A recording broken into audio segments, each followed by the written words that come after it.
Snooping powers have been renewed by the US House of Representatives for the FBI and President Trump, making it easier, essentially, for the intelligence community to monitor communication. And the amendment to the Foreign Intelligence Surveillance Act has received some unexpected support. Well, for more on all this, I'm joined live by Caleb Maupin on the programme. Caleb, just talk us through what all this actually means, especially for ordinary Americans, and what was the rationale as well of those in the House of Representatives who backed it?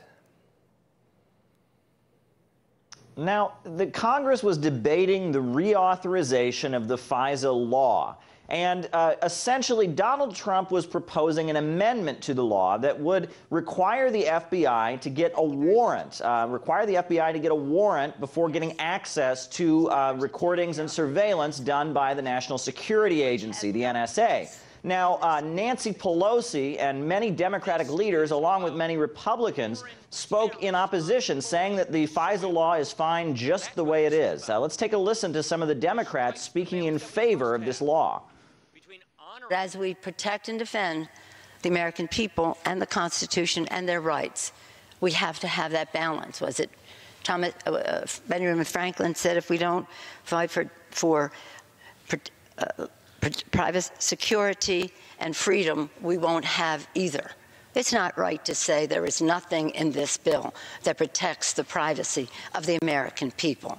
From my experience in all of this and weighing the equities involved, that's the path that I will take.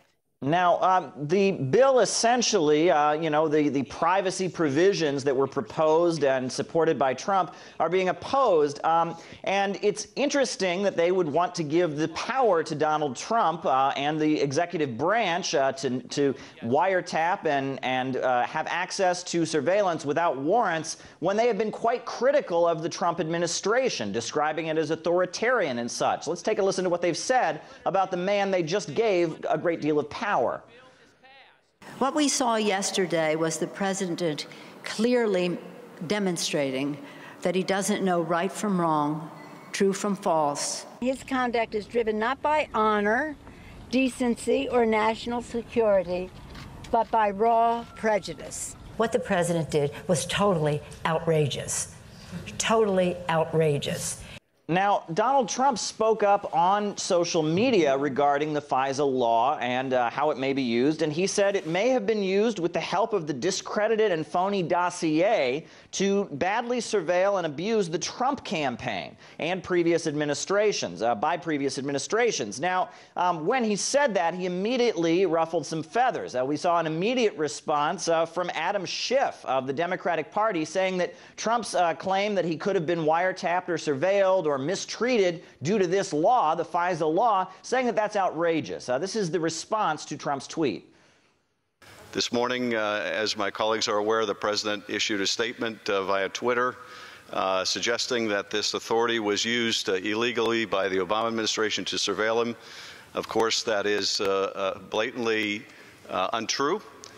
So the privacy protections that Donald Trump was supporting and hoping to add to the FISA law amendments have been voted down in the U.S. House of Representatives.